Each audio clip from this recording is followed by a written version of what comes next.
Hello, everybody, and welcome to the White Hatter YouTube News Show. I'm Brandon. And I'm Darren. We've got some interesting stories today. We are going to talk about some cheap and effective malware affecting Mac and PC, Discord being used to spread viruses, and fake Windows 11 installs are making their way among the internet. Let's get after it. Let's get into some updates first. First update is we're going to be trying to do some more videos here on YouTube. And what we're going to do first is a Q&A response video. So what we're going to try and do is link down below is if you have any questions for us here in the White Hatter team, you can enter a question and we'll go through questions and we'll do a YouTube response video to those questions. So is this going to be like a live Q&A, kind of what I'm doing on Facebook Lives right now? Or is no, this kinda... that's going to be pre-recorded. Oh, okay. A pre-recorded a pre-recorded response video to questions. Oh, that's kind of a cool idea. So people can send in questions, whatever those questions are. Then we'll answer them in a recording, and then we'll shoot that onto YouTube for anybody to play. Yeah, and the this is all going to be community driven. So the amount of videos we'll do will be based off how many and what kind of responses we get. And so we're going to see what kind of happens from this. Does it matter what kind of questions they're going to ask? Is it just with like security and safety, or is it anything to do with digital literacy? There is a little a drop down menu in the question response where you kind of put what category is it about. Drop down menu. Anyways. Yeah, we're standing today. Yes, we are. We're trying something different. We are. We're trying something different. I kind of like standing, actually. And speaking of something different, you probably all saw the introduction video too. Yeah. That's new. That was designed by our summer student Keegan, right? Like the skill level, like he's 16, right? Mm-hmm. And the skill level that this young man has is unbelievable. Yes, we definitely excited to put that logo, animated logo. He's absolutely amazing in his creativity and what he's doing. So good addition to the team right now. Yes, yeah, definitely. Sure. Yeah. Next update is Tech Tuesdays. So you are doing, again this week, or which will be next week, you are doing a Facebook Live Q&A around parenting particular issues. Yeah, this one's happening on the 27th at 6:30 p.m. Pacific Standard Time. This is the second one of the series that we're doing this summer where we do live. It'll be the third one by the time people watch this. That's true. That's true. And so I kind of had that issue last now, boomers, right? watch that show. Boomers. But it's we're trying some new software that we found just to do the live. I'm actually kind of digging it. It's lit. I just use terminology. Lit. Right? It's some new technology specifically designed for the iOS Apple platform. So you can do some really cool things with it. So I'm looking forward to doing that coming up for sure. It's a 30-minute hit, maybe sometimes a 40, but it's basically we're going to talk about issues that we think parents need to know, and teens as well, from that week. And then we're going to open it up to live Q&A. Sounds good. Yeah.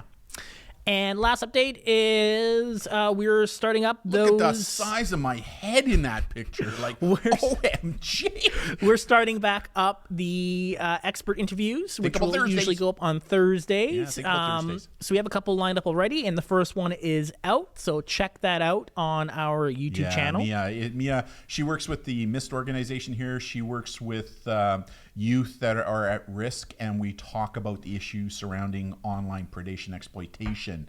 Just a great interview, great woman. She's not only is she a youth worker, but a lot of people don't know that she's also a actor and a director, and she's going to have a brand new documentary coming out called Tug of War, where she really looks at the issue of online predation and youth at risk. And we were actually interviewed for that, both you and I, so stay tuned to that. But great interview. You can find it on our YouTube channel. Don't forget, once you hit our YouTube page, what do we want them to do?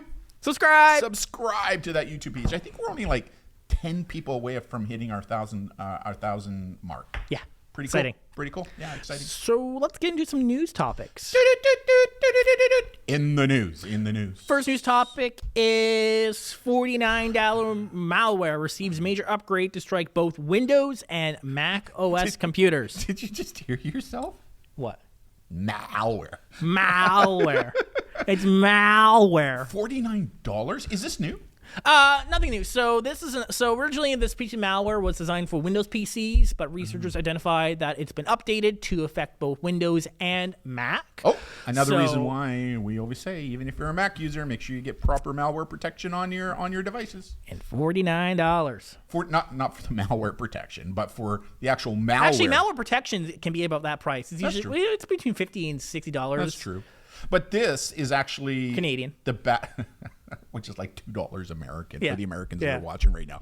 But the $49, that's for the actual malware that you can. And where could a person who wants to be malicious buy something like Generally, you got to go to the dark web for that. But when you're looking at all this, it's called Xloader, and it's a monitoring software with remote access capabilities, keystroke logging, can take screenshots, and perform data exfiltration, such as theft of account credentials. Oh, interesting. What's account credentials? Passwords.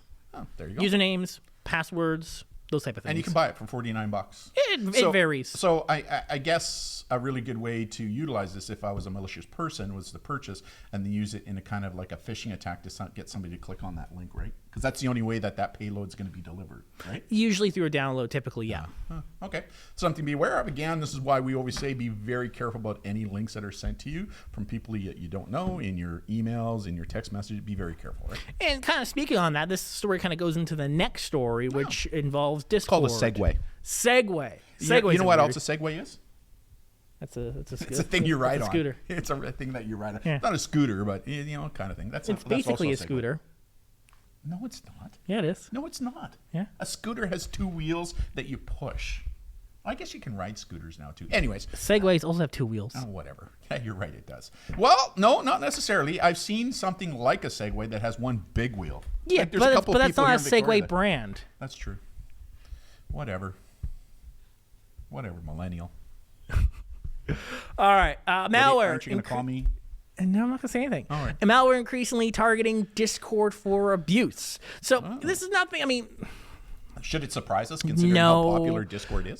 We've seen this on Slack and Telegram and different kind of messaging platforms. Discord has its own content delivery network. You can post videos, images. You can integrate with other things. Don't you have a Discord channel, or aren't you an administrator on a couple of I admin a couple Discord channels. So Yeah. for people who don't know what Discord is, can you kind of maybe explain what it is and why it's become so popular, especially with today's generation? It's a social network, and it's kind of, you're able to control every aspect of it. You control how it functions, how it works. It's very customizable. A lot of control for administrators and account owners.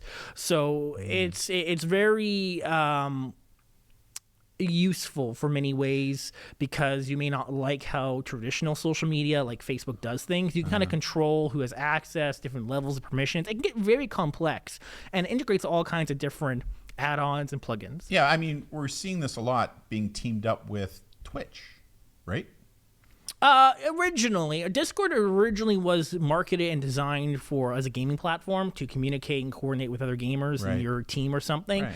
In the last couple of years, Discord has kind of branched out and targeted more broader communities, such as programming and whatnot. But it has its history in gaming. So it's very, very popular, especially over the past year and a half. It's really taken off, I think. And so as a result of that, because it's becoming so popular, then it shouldn't surprise us that the criminal element is now spending more time and effort on that platform. Yeah, this doesn't mean Discord. It's not to mean that Discord's bad or anything. No. It's just that it doesn't matter what platform, be it Discord, Facebook, and no matter what platform you're using, if you're clicking on links or downloading things you shouldn't be downloading, well, then problems can occur. And, thinking as a criminal, considering I dealt with them for 30 years in my previous job, I mean, return on investment is important to that. If it's a platform that, what are you doing? What are you doing? Oh. So, if I'm a criminal, right?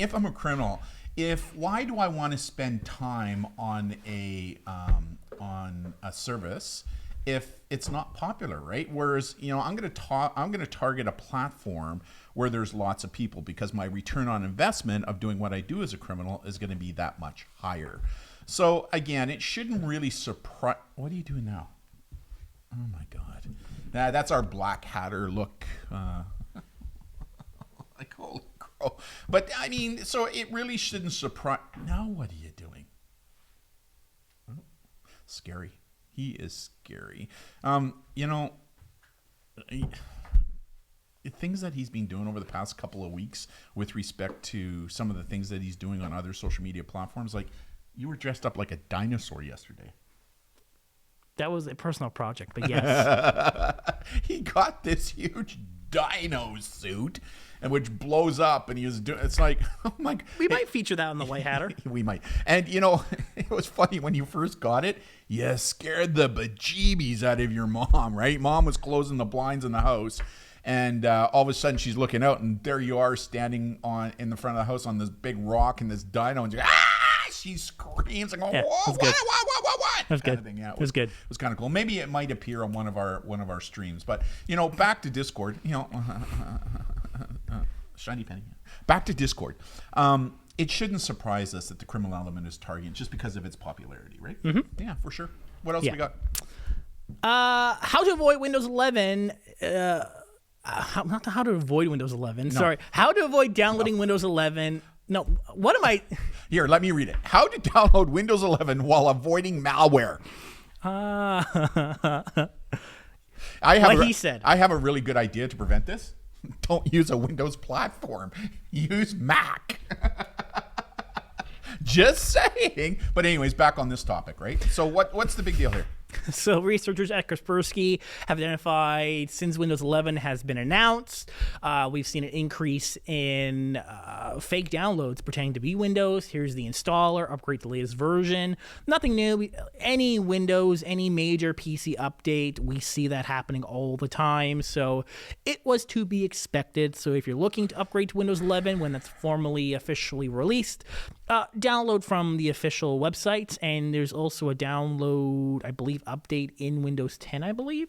So just make sure you double check and download your Windows 11 update files from proper places. Microsoft.com. Or just get a Mac. Just saying. It reminds me of those commercials. What were those commercials? Remember the old days? The old days. Listen to me, right? Remember those Mac commercials? versus PC? Mac versus PC. I mean, those were kind of funny, right? Do you remember who the two actors were in that? Justin Long and I can't remember who they were, right? But it was pretty funny, right? So John Hodgman. Yeah, John Hodgman. There you go. Right. So, got it. What else do we got? Last news topic today is Japanese government official says the Olympic ticket data was leaked. Some interesting reports. There isn't any consensus, but a spokesperson for the Tokyo Games said the original report was a little inaccurate. Both reports did say the amount of data leaked was very small. So it involved ticket information, that kind of stuff, potential login information. So we'll see how this report kind of develops for the next week or so. But the Olympic Games are always something that's been targeted by hackers when they occur. So it's not just the data that's been leaking at the Olympics. Oh, COVID's been leaking there as well. Have you seen what's going on with some of the athletes that are having to pull out because of the COVID that's going on there? It's unbelievable. I think I know who was responsible for this data leak. Who? Godzilla. Godzilla. Okay. I'm just saying. Okay. Yeah. So Godzilla. I'm just saying, right? So is there anything to worry about? The official said that they've done password resets for anyone who potentially was affected. So the other thing too is how many tickets were actually sold. There's nobody in any of the stands right now because of COVID, right? Like, anyways, I'm just saying. You don't agree? Yeah, yeah. Just saying. Okay. That's that. That's that. Okay. Anything else? That's the show today. That's the show today? Yeah. Pretty fun. Hey, I like the standing gig that we're doing. Kind of like it. Loving these mics. Yeah. Loving these mics and what it is that we're doing with the mics. I'm really looking forward to some of the things you got planned for YouTube. Like the new graphic that you just designed that you're showing, premiering in this show. That'll be kind of cool. And some of the other ideas that you got going on YouTube, our Thinkable Thursdays that are going on YouTube. Yep. And by the way, our next guest on our Thinkable Thursday is going to be Dr. Rachel Cowart, and she is a PhD who studies gaming. And you know what? She's Canadian, eh? Canadian. And she studies gaming as a business, as her career. How cool is that? It's very cool. Pretty cool. Looking forward to that. We're going to ask her lots of questions about some of the myths and disinformation surrounding gaming. So I'm looking forward to that. But it's kind of cool what's going on this summer. A lot of projects planned. There's Hopefully we'll get them all. We may not get them all completed by the end of summer, but we're doing our best. Maybe too many, right? But looking forward to the end of the summer and getting back into the presentations that we have going. Already 35 booked for the new year, starting in the fall. So, nice. Yeah. So I'm Darren. I'm Brandon, and we'll see you all next time. See you, everybody. Bye. Bye.